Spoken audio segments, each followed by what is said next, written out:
Election commission of India ECI ఇది ఎన్నికల commission.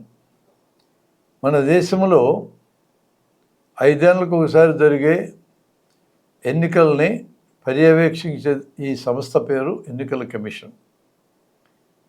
Parliament స్థానాలకు జరిగే ఎన్నికల్ని, అసెంబ్లీలకు జరిగే ఎన్నికల్ని ఈ రెండింటినీ భారతదేశవ్యాప్తంగా అంటే భారతదేశ స్థాయిలో ఉన్న ఎన్నికల కమిషన్ పర్యవేక్షిస్తుంది. రాష్ట్రం స్థాయిలో ఉన్న రాష్ట్ర కమిషన్ రాష్ట్రంలో జరిగే సర్పంచ్ ఎన్నికలు, ఎంపీటీసీ ఎన్నికలు, జెడ్పీటీసీ ఎన్నికలు, మున్సిపల్ ఎన్నికలు ఇలాంటి వాటిని పర్యవేక్షిస్తూ ఉంటుంది. ఎన్నికల కమిషన్ ఎవరు గెలుస్తారో ఎవరు ఓడిపోతారో దానికి అనవసరము. నిష్పక్షపాతంగా ఎన్నికల ప్రక్రియ నిర్వహించడమే వాళ్ళ పని. మన రాజ్యాంగ సంస్థది. మొదట్లో ఒక్క కమిషనరే ఉండేవాళ్ళు. చాలా కాలం ఒక కమిషనర్ ఉంటూ వచ్చారు.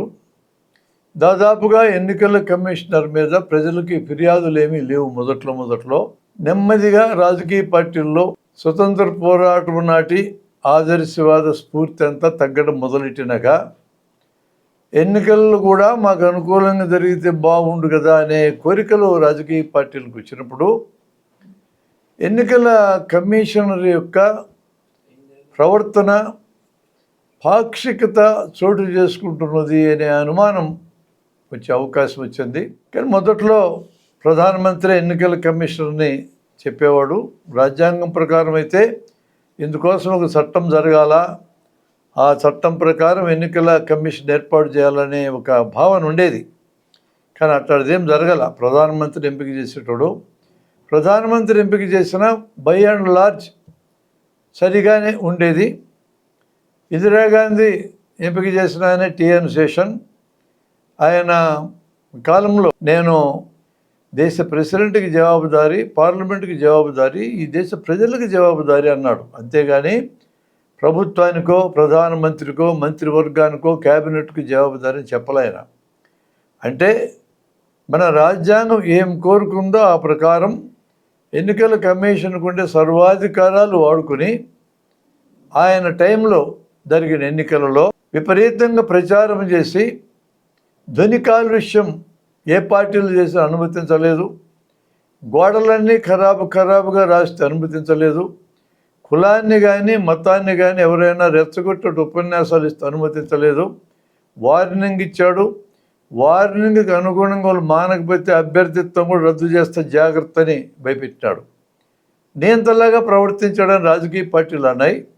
ప్రజలందరూ సంతోషంగా ఉన్నారు. అలాంటి అంటే ప్రధానమంత్రి ఎన్నిక చేసినా కూడా నిష్పాక్షికంగా ఉండడం సాధ్యమైంది. కాబట్టి అన్ని వ్యవస్థల్ని ఎమర్జెన్సీ కాలంలో 1975 ఇందిరాగాంధీ చెరపట్టినా కూడా తర్వాత జరిగిన ఎన్నికల్లో ఇందిరాగాంధీ భయంకరంగా ఓడిపోయింది.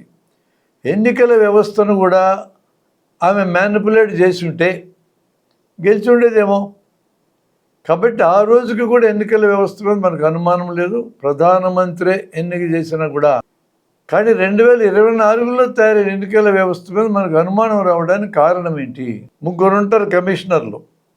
మొదట్లో ఒక్కరుండేవాళ్ళు. శేషన్ గారి నియంతృత్వాన్ని అడ్డుకట్ట వేయాలని అప్పటి ప్రధానమంత్రిగా ఉన్న నరసింహరావు గారి కాలంలో 3 కమిషనర్ల వ్యవస్థని తీసుకురావడానికి ప్రయత్నం చేశారు. వచ్చింది అది. దీని మీద చట్టం అంటూ తయారు కాలే. అందుకని సుప్రీంకోర్టు 2023లో తీర్పిచ్చింది. అంటే అప్పటిదాకా ఎన్నికల వ్యవస్థ మీద వస్తున్నటువంటి ఫిర్యాదులన్నీ తమ దగ్గర పోగైన వాటి మీద కొన్ని ఏళ్ల పాటు తర్జనభర్జన జరిగిన తర్వాత ఒక తీర్పిచ్చింది.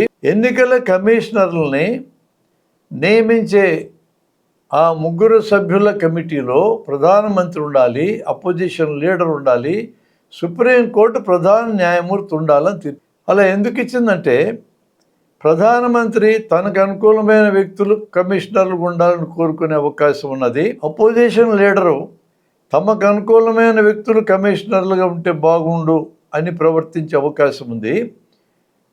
సుప్రీంకోర్టు ప్రధాన న్యాయమూర్తి నిష్పాక్షికుడు కాబట్టి వీళ్ళిద్దరూ అటు ఇటు లాగడానికి ప్రయత్నం చేసిన ఉన్నంతలో అక్కడ వచ్చిన క్యాండిడేట్స్లో సరైన వాళ్ళని నిష్పాక్షికులని, ఎన్నికల్ని ప్రజల కోరిక మేరకి సరిగా నిర్వహించగలిగే వాళ్ళని ఎంపిక చేయడంలో ప్రధానమంత్రిని, అపోజిషన్ లీడర్ని కూడా ఇన్ఫ్లుయెన్స్ చేయగలిగే స్థాయి ఉంటుంది.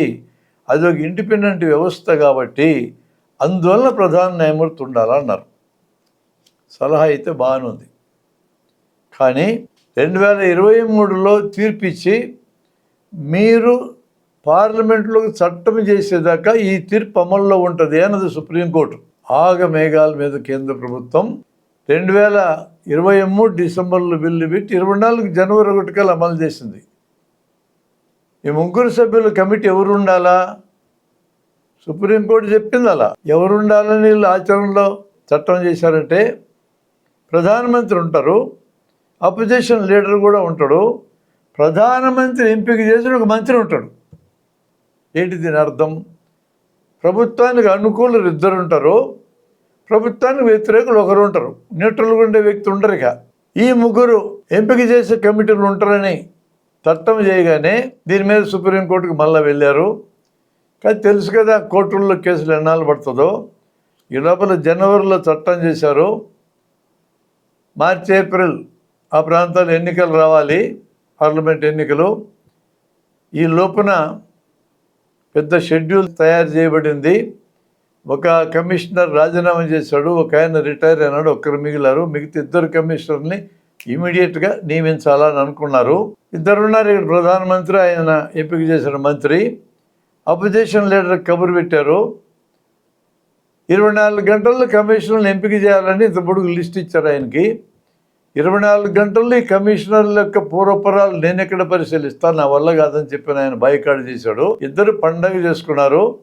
వాళ్ళకి అనుకూలమైనటువంటి వాళ్ళని కమిషనర్లుగా వేసుకున్నారు అని అనుమానం కలగడానికి కావలసిన బేస్ ఏర్పడ్డది. ఇప్పుడున్న కమిషనర్లు ప్రభుత్వానికి అనుకూలమైన నిర్ణయాలు తీసుకుంటున్నారేమో అని అనుమానం కలుగుతుంది. కాబట్టి ఇక ఫిర్యాదులు వరద మొదలైంది. వరుసపెట్టి ఫిర్యాదులు రావటం మొదలైంది. ఒక్క ఫిర్యాదుకు కూడా న్యాయమైన సమాధానం చెప్పడానికి ఎన్నికల కమిషన్ సిద్ధంగా లేదు.